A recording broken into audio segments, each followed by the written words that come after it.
dropped in and dropped right back out. So I'm going to give him another second. Hopefully you have some of the Sauvignon Blanc ready to go. I see Jeff, you're there. Welcome. Very nice. Oh yeah. It's tasting beautiful. Yeah.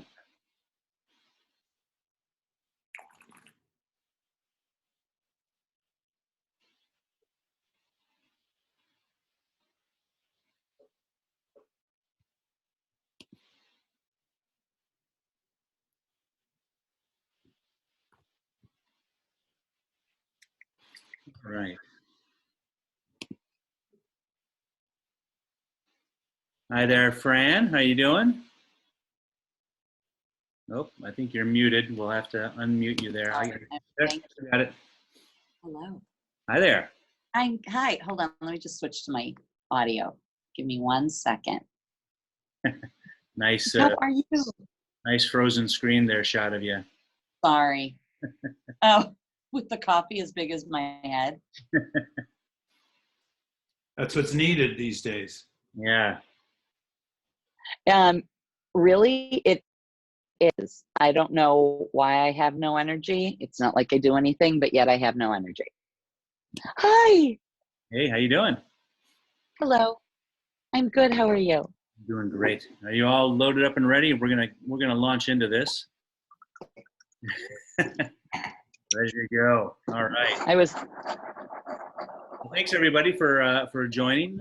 This is the Shelter-in-Place Zoe Wine's virtual live wine tasting. Kind of winemaker stories from the cellar, from the vineyard, and from each person's home or current location. So welcome everybody. Today we have a very special guest. We have Daniel Barron with us. Cheers. Hello. Joining from his sports memorabilia thrift shop that he's operating, but from his office in Napa. So thank you very much for joining. We're going to talk about the 2018 Sauvignon Blanc. Hello there, Peg. Welcome. And we got Michael. Good to see you. So we're going to launch in now. So first, let me just introduce Daniel. And Daniel, please correct me or add anything that you'd like to add. But Daniel and I met back, I think it was probably 2017, 16, end of 16, into 17. End of 16 maybe, huh? 16, yeah. Yeah. I was on my way moving out here from the East Coast and had purchased the estate here and was launching the winery and was in need of some help. I had the vineyard already up and running since 2012, so the farming company that I had worked with introduced us, Redwood Empire Vineyard Management Company.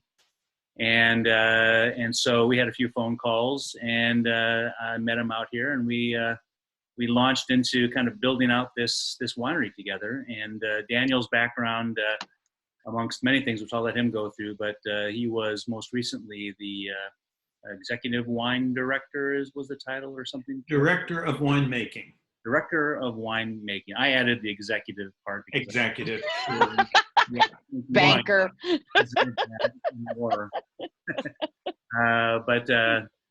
And was just, I think, just on his way, leaving full-time, but still consulting with them. And so we got together and started this project.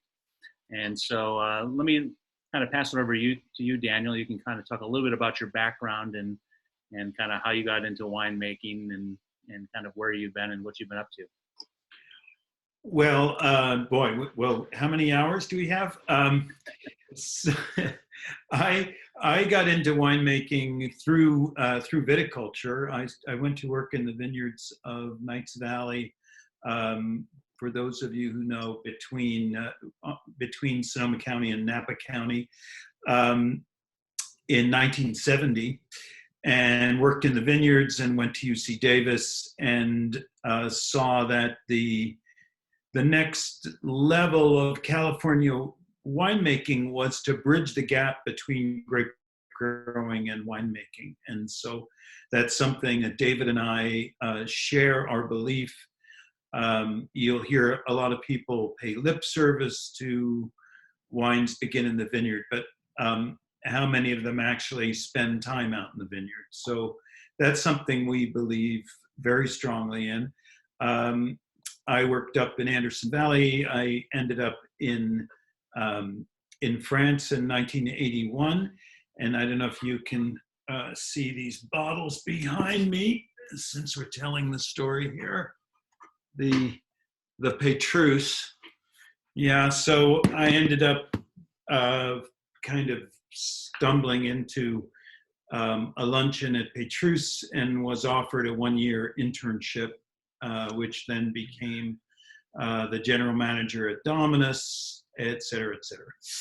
And I think one of the things that drew David and I together was that David's vision was to make wines of finesse and moderate alcohol. And that's something that I've spent my career doing out of California grapes. And so it was a good match. And I think if we jump to this Sauvignon Blanc, this is a really good example of what can be done picking California grapes at moderate bricks, using berry sensory analysis, actually tasting the fruit very frequently as it approaches maturity, to determine when to pick and how to make wines of depth and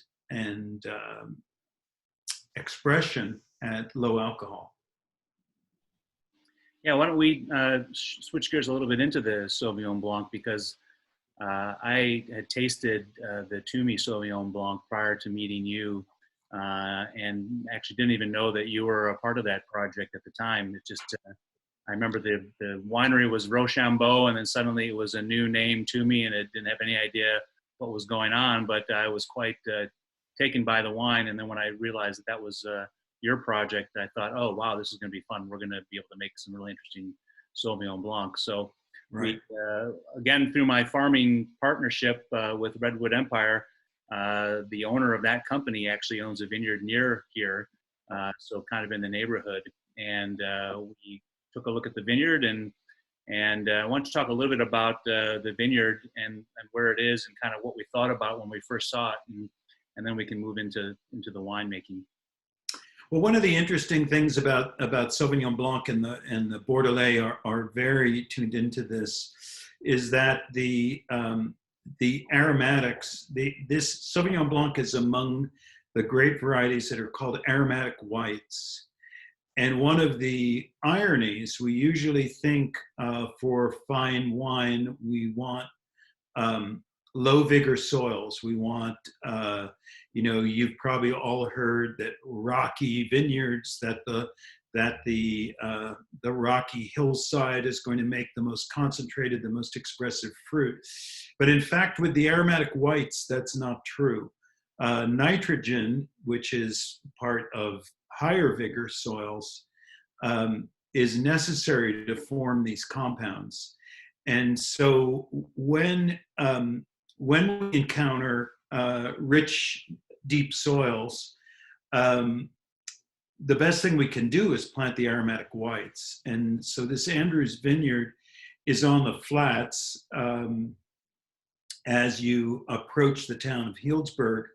And it's a pretty vigorous vineyard. We see that when we come in, but that actually serves our needs in terms of making aromatically expressive Sauvignon Blancs.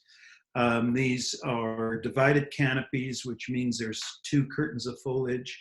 And one of the things that, again, back to the original discussion about being in the vineyard, one of the things that I think really helps the expression of this wine is that we go in early and really insist with the vineyard management company that they separate the 2 curtains of foliage so we get good sunlight penetration into the middle of the canopy. That's really important to form these aromatic compounds. And when you work with vineyard management companies, it is always a question of the squeaky hinge gets oiled. So you need to be the one out there, because they've got 30 or 40 clients pulling at them. And you need to be the one who says, I'm out here in the vineyard, and they're thinking, what are they doing out in the vineyard in May? Winemakers don't go out to the vineyard until September, like a week before harvest. Why are they out there in May? Again, why are these guys? Yeah, that's the people we want to be. The ones who are out in the vineyard in May saying, we're out here, and I know you said you're going to get to opening this canopy up, and so that's really paid off, and you can taste that in this wine. Yeah, so I know one of the comments, Daniel, you've made about this wine, as well as the Chardonnay, which comes from the same vineyard source, just a few rows away. Right. Is we've been really pleased. These wines are punching above their weight. We were pleasantly surprised with what we're able to get out of the location. So that was a nice, pleasant surprise. But I think you nailed it on the head. The location does, especially for the Sauvignon Blanc, help us to really bring out those aromatics and help us get a really nice, fresh and expressive Sauvignon Blanc. In the winemaking, you were pretty influential at the early part to kind of guide us towards a certain type of process around the pressing of the grapes and the fermentation and kind of the type of cooperage. Can you talk a little bit about that process and what we were thinking and kind of why we chose some of the decisions we did in the winemaking? Well, I don't know if any of you have been to Sancerre. It's an amazing area, but I had been there in 2016, I think, and I was impressed with how many of the winemakers were using these cigars. It's a very interesting, you can use the same oak from the same cooperage and the same forest, and the shape of the barrel really seems to affect the oak integration in the wine. The barrique, the 60-gallon barrel, has a certain what the French call a prise de bois, a way that the wine takes on the wood. And the puncheon, which is twice the size of a barrel, up until I tasted wine from cigars, I thought, the puncheon is really the most delicate integration of oak. But the cigar is something magical. One of the things is that this is getting very granular, but if you think about a typical barrel, the dimensions of a barrel, the head is, in a typical barrique, the head represents quite a large percentage of the surface area that's in contact with the wine. And a cigar has a smaller head proportionally and these longer staves. So you have more stave wood and less head wood in contact with the wine. I don't know. What do you think, Travis? You think that's a factor? I mean, it's one of the key differences. You also have, because you have more stave length, you probably have more lees contact because you've got, relative to the volume, you have a greater area of wood that has the lees laying against it, and so you're getting a different dynamic of lees uptake. So that's. I was gonna say definitely the lees contact and the smaller heads, but definitely the lees contact played a nice role in this wine to kind of round out basically the acidity in it. I think that played a big role in it.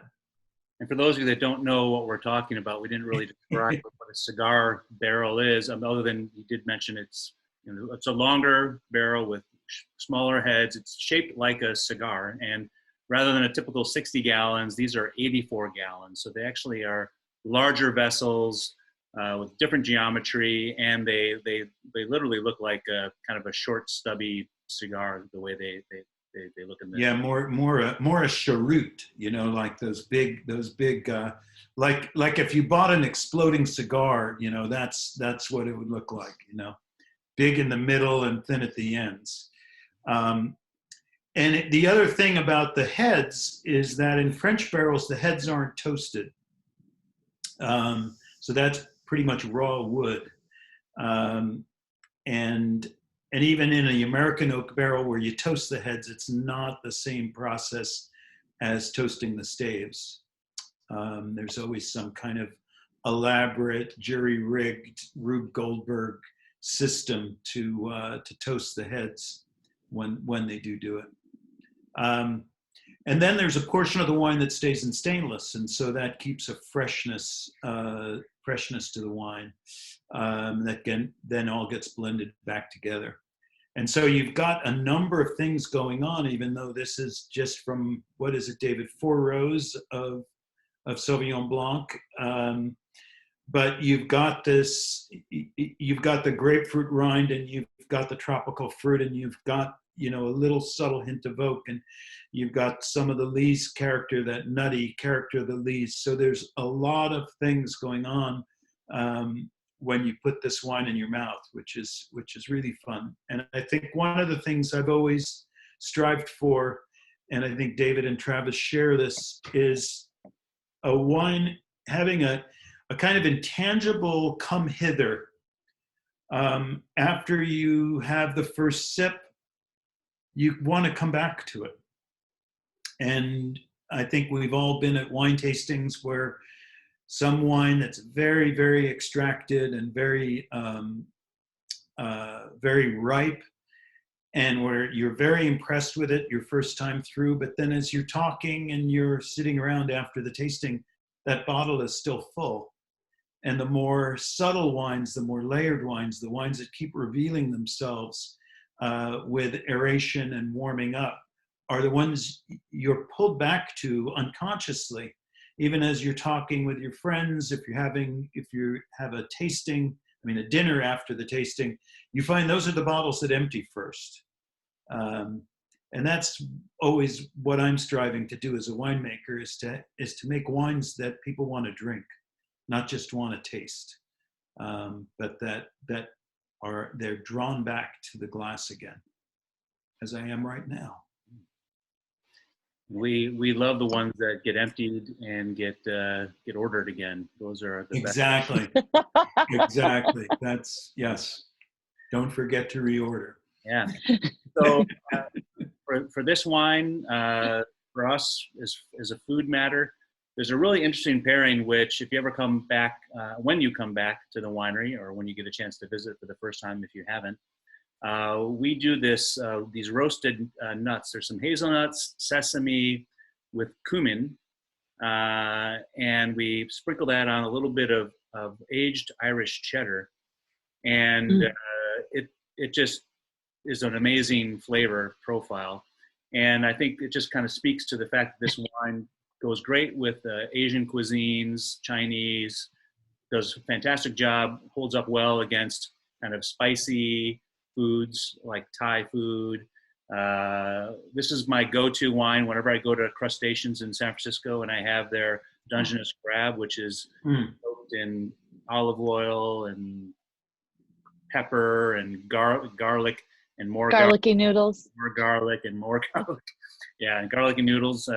This thing cuts right through that acidity, but the sweetness of the fruit that comes out with the contrast of the spice, they really play off of each other very, very well. So any spicy dish, any dish with good amount of garlic and oil, this wine does an amazing job with. So I highly recommend you give that a try.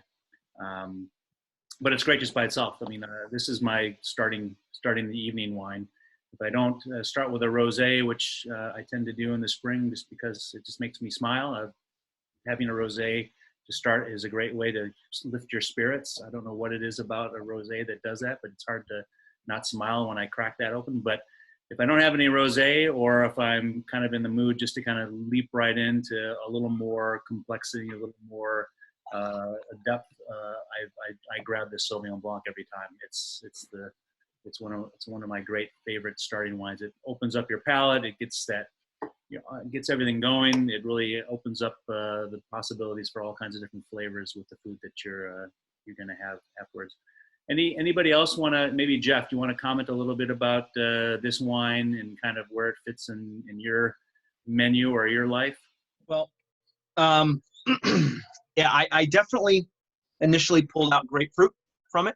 That's me personally. I think this is the thing that I love about these sessions, and obviously Mike and I are good friends, and you know, we love talking about wine because everybody has a different palate, everybody has a different taste, and everybody can pull something different. So that's what I get immediately. I love your Sauvignon Blanc.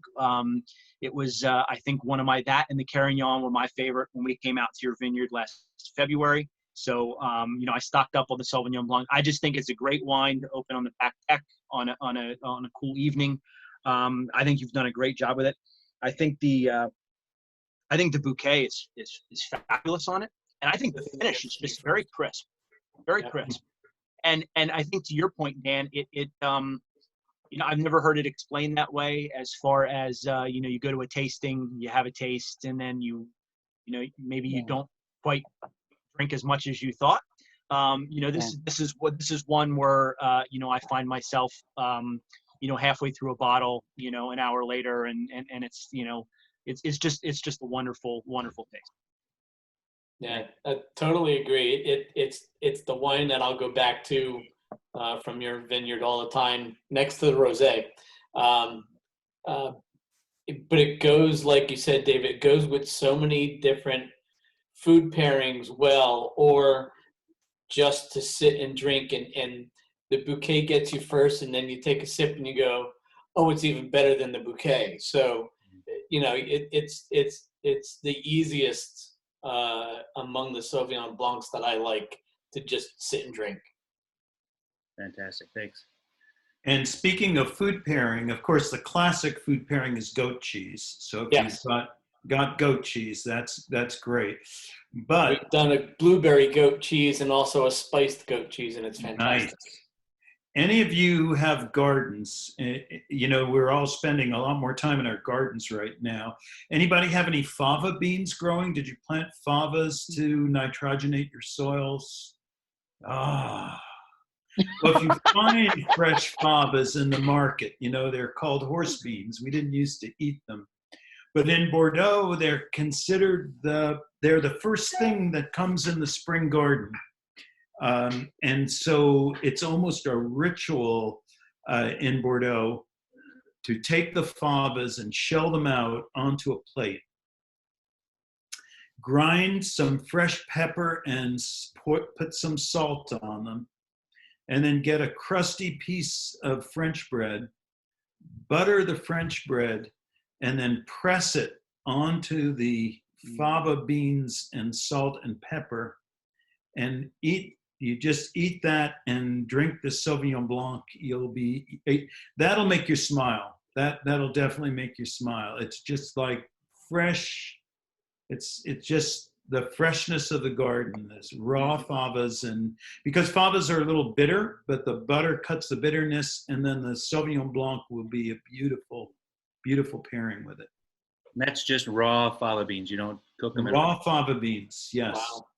Yeah. I love recipes where there's no cooking involved. Yes, exactly. Just a little bit of pressing down with the French bread. We had an Acme levain, pain au levain. The little shout out to Acme Bakery in Berkeley, California. Beautiful, beautiful breads with fava beans last night. Yeah, just wonderful. All right. Gonna plant them in the garden. Is it too late? Maybe next year, but. And I see Dave, you've joined us for the first time. Welcome. At least that I've noticed. Yeah, thank you very much. I'm here to learn. I have the Sauvignon Blanc chilling right now. I'm going to take it out and enjoy it later. So all these tips are much appreciated. Excellent. Well, let us know how it goes after you crack it open. Fran, I know you've got yours open there, so. I get a ton of ripe apricot when I smell it. And we would have it, we had a lot of it last summer, but I believe that was the 17th. And we took it to the Hollywood Bowl, and our favorite thing with it, ironically, was what they call the Spanish chicken, which is not hazelnut and cumin, but it's almond and cumin in the sauce. And this was Many bottles disappeared. Many. That sounds good. And Peg, do you have a bottle of Sauvignon Blanc there with you, or? Days are a little bit early for me. I'm still doing this. It's chilling in the fridge. All right. Peg, this is my breakfast. Come on. That's great. I love it. Yeah, we're starting this at 3:00 for folks who do join on the East Coast, to give them at least a fighting chance. So don't feel too guilty. It's 5:00 somewhere, they always say. By way of just a little update from here at the winery, just what's happening this week. So the big thing this week is shoot thinning and suckering. So we've been out in the vineyards, kind of walking through and preparing all the vines, getting rid of excess growth and thinking about the future. And we're going to have a little video up on our YouTube channel talking about shoot thinning and suckering, and kind of the philosophy and the thoughts that go into that. And so feel free to check us out on the YouTube channel. Also, all of these SIP sessions are up there as well. So if you're not embarrassed to see yourself, if you want to revisit any of these discussions, this is the way to do that. So if I remember correctly, is next week, what's the session next week? Is it, I forget what next week's is. Does anybody know? I don't have it handy. Don't remember. But it's on our website. So if you go to zoe.com and you check out our events calendar, all of our sessions are there. I'm just checking it out right now here. Bear with me. It's always a good idea to know what's coming up so that you can prepare yourself by ordering anything that you're missing. Let's see, it's at the bottom of this.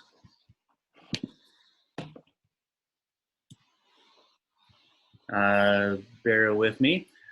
Just in terms of other news, we have no new news about the tasting room and the inn. Last we heard, I think May 4th was either the first day of opening or the last day of kind of being closed. But we're kind of expecting some new news to come out of Sonoma County. We heard San Francisco and the other counties surrounding that area all are going to be locked down until the end of May. So we were expecting some extension or perhaps some restrictions about what you can or can't do. So it's not going to be back to normal here right off the bat. But one thing that we do have for those of you that are dying to do your wine tastings and you just can't stay away, we are shipping out these little SIP kits. These are little 6-bottle wine tasting kits, 50 milliliter bottles with samples of our wines, and we can customize which ones. Yeah. Great bedside little morning pick-me-up. Yep. And we will schedule with that a session where you can share this with your friends. We can share these all over the country. We've had as many as, I think, 20 people at a time. Oh, fun. We have, I think, anywhere from, one-on-one to small groups. So it's a lot of fun. So those are $30 each, the kit. They can be shared between 2 people at a location. So we'll ship that out. That's shipping and everything's included. So it's the full cost of the wine, the postage, and the 1-hour session that we have with myself. So that's something you can look into. And those are all online. You can book your appointments on our website and order kits on the website, just like you do wine. And ship them to your friends or as gifts. Everything's good to go. And they've been really popular. So if you want to do any in May is filling up. So try to get something sneaked in. And we will have some more of these sessions. As I mentioned, next Thursday will be the Zinfandel. 2017 Zinfandel is what next week is. Okay. Hopefully you have some of that. It's tasting remarkable. It just keeps getting better and better.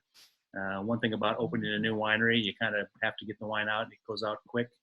And it's amazing how it evolves over the year or two that we've had this released. So hopefully you'll join us for next week. Any other questions for Daniel or Travis or myself?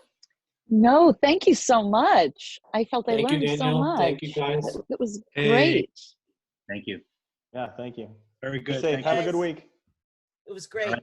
Thanks, everybody. Okay. All right. Cheers. Stay Stay safe. healthy. Yes, Stay please. safe and healthy, and Thanks.